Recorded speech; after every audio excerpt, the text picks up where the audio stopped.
Hello दोस्तों, आप सभी का स्वागत है इस यूट्यूब चैनल पर। पिछले वीडियो में मैंने 1 से 10 तक क्वेश्चन बता दिया था। आज हम लोग 11 से आगे बढ़ेंगे। दोस्तों आप लोग वीडियो के अंत तक बने रहिएगा। बारी बारी से मैं सभी प्रश्नों को आप लोगों को सिखाता हूँ। अगर इस तरह के प्रश्न कहीं भी आपको दिखाई दे तो इसको बनाना बहुत ही आसान होता है। देखिए इसमें होता क्या है कि दो कोनों को जोड़कर 90 डिग्री आएगा।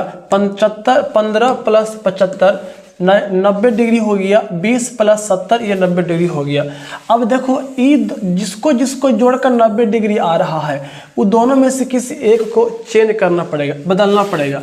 अब tan 15 डिग्री है तो tan 15 डिग्री को आप लिख सकते हैं 90 डिग्री माइनस 75 डिग्री।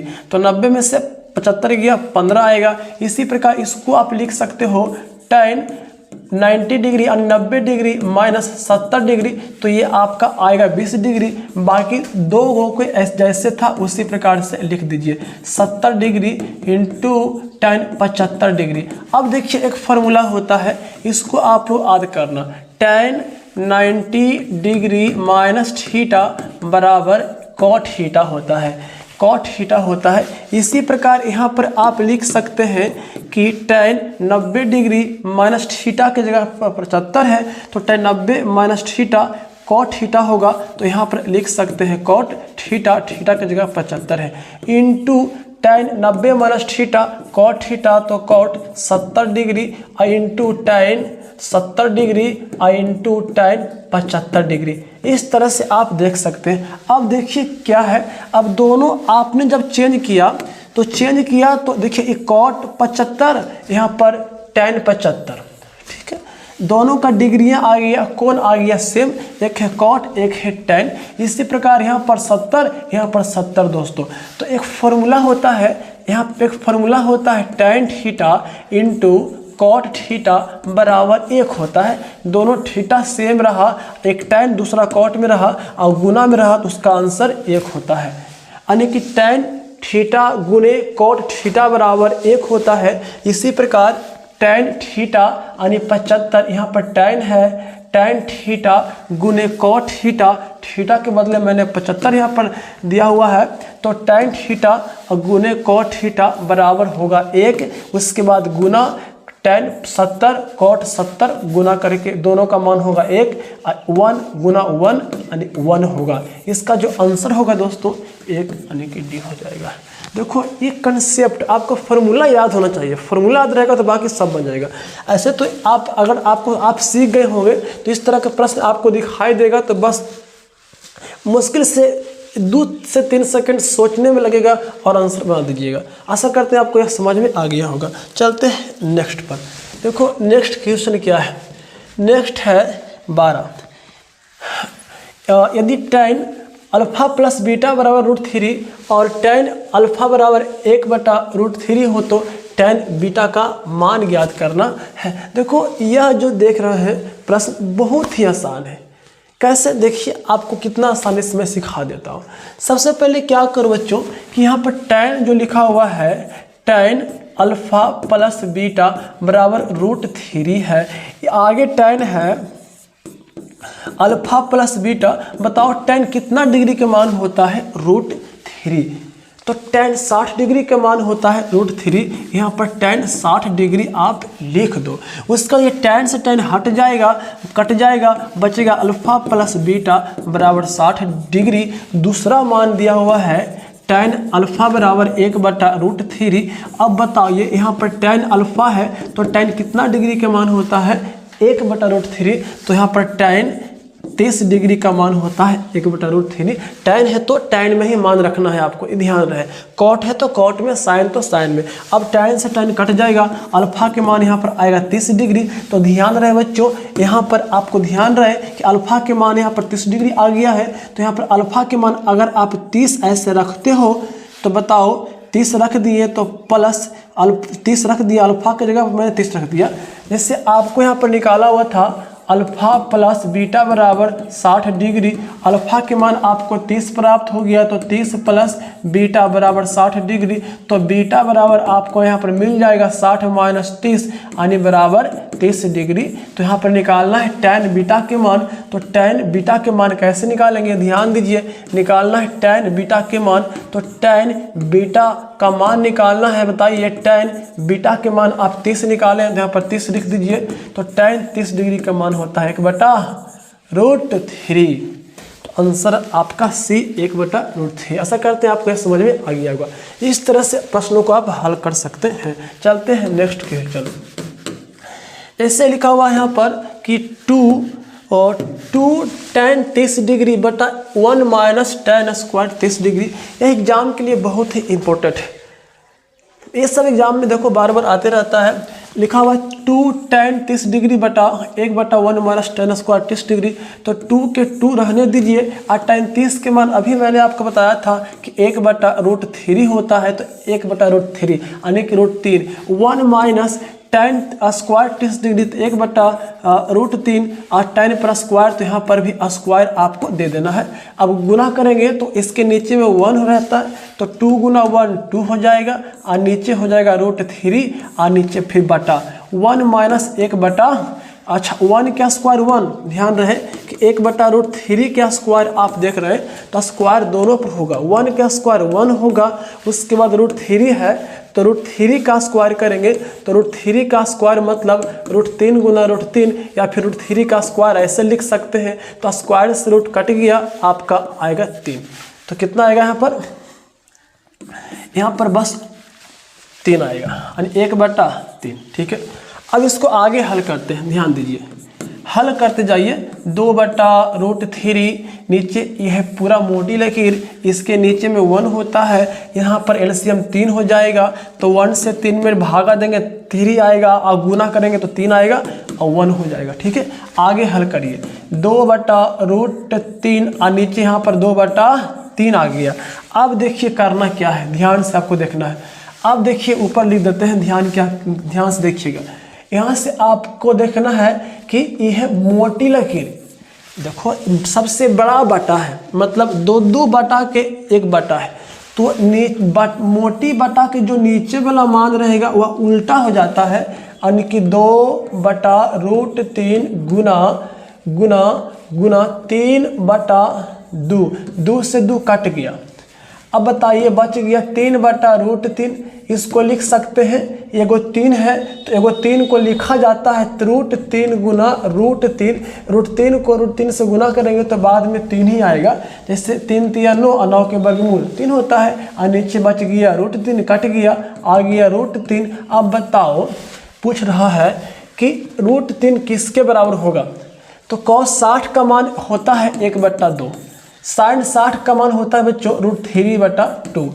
उसके बाद tan 60 के मान होता है, tan 60 के मान जो होता है बच्चों √3, इसका मान होता है 1/2। तो आप देखिए किसका मान आएगा, यानी आंसर कितना आया था √3, तो यहाँ पर आ जाएगा tan 60, आंसर हो जाएगा C, ऑप्शन C हो जाएगा। इस तरह से आप प्रश्नों को बना सकते हैं। देखो थोड़ा सा कैलकुलेशन आता है लेकिन है आसान, आपको पूरा मान याद रहेगा और नियम कैसे कैसे बनता है तो सब बन जाता है। चलते हैं नेक्स्ट क्वेश्चन, चलते हैं नेक्स्ट। देखिए लिखा हुआ है कि cos square plus 1/1 plus cot square का मान क्या होगा। छूटा हुआ है तो थीटा और थीटा दे दीजिए। लिखा हुआ है cos square theta plus 1/1 plus cot square theta, तो 1 प्लस cot स्क्वायर थीटा बराबर होगा cosec स्क्वायर थीटा। उसके बाद यहाँ से आइए cos square theta 1/cosec square formula होता है, यहाँ पर sin स्क्वायर थीटा। अब sin स्क्वायर प्लस cos का स्क्वायर बराबर 1, आंसर।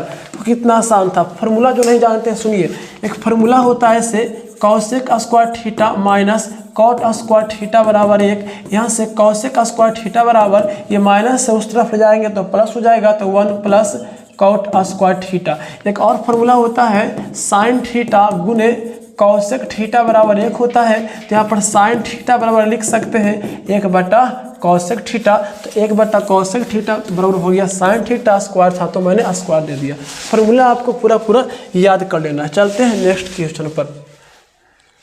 कॉस 60 का जो मान होता है 1/2 हो जाएगा और फिर +1 नीचे 1/2 और -1, इसको तो बनाना है। तो आप देख रहे हैं कि 1 है। आइए 1/2 के मतलब होता है हाफ, मतलब आधा। तो आप बताओ 1 जोड़ आधा कितना होगा? 1.5 होगा। तो 1.5 को लिख सकते हैं, मैं 3/2 लिख सकते हैं इस प्रकार से। उसके बाद यहाँ पर आप देखिए 1/2 और ये है -1, तो 1 में से घट गया आधा तो -1/2 हो जाएगा।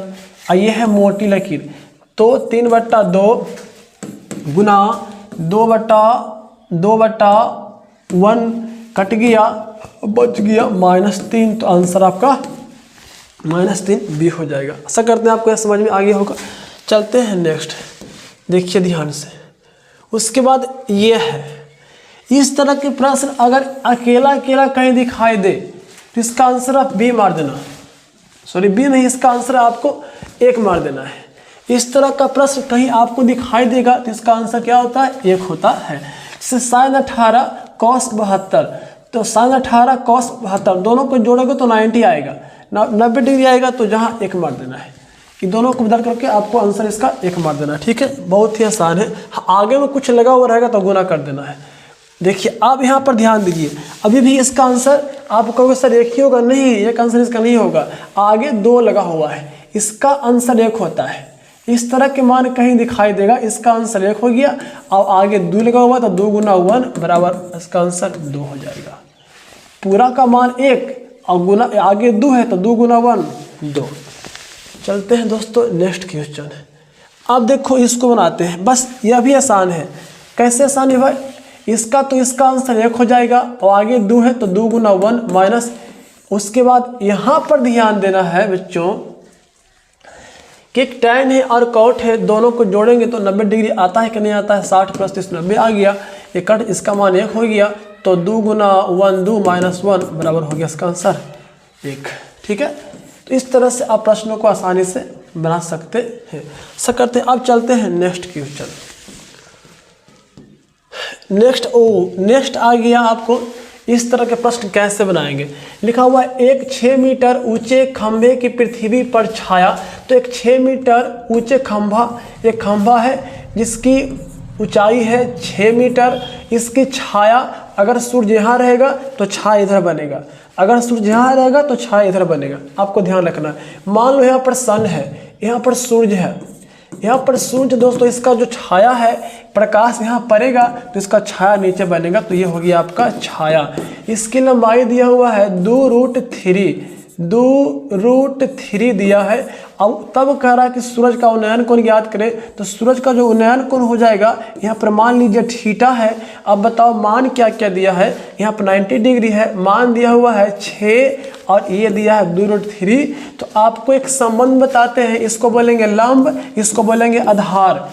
थीटा के सामने वाला लंब होता है और ये हो गया आधार, तो लंब बटा आधार tan थीटा होता है। तो लंब हो गया 6, आधार हो गया 2√3, तो यहाँ पर मिल जाएगा tan थीटा लंब बटा आधार tan थीटा होता है। अब 2 से काट दीजिए तो कट जाएगा, तो tan थीटा बराबर हो जाएगा। उसके बाद यहाँ से 3 को लिख सकते हैं, बच गया 3√3। तो अभी मैंने आपको बताया था कि 3 को लिख सकते हैं 2 √3, एक गो जो 3 में होता है इसको लिख सकते हैं √3 गुना √3 बटा √3, कट गया, आ गया tan थीटा बराबर √3। अब बताओ कि tan कितना डिग्री का मान होता है? √3, तो कहोगे tan 60 डिग्री का मान होता है √3, तो tan से tan कट गया और थीटा के मान आ गया 60 डिग्री। कितना आ गया? 60 डिग्री। तो आपका आंसर हो जाएगा ए। इस तरह के प्रश्न आप ऑब्जेक्टिव को आसानी से बना सकते हैं। चलते हैं नेक्स्ट, बस ये लास्ट प्रश्न है। देखो यह भी छाया सही प्रश्न है।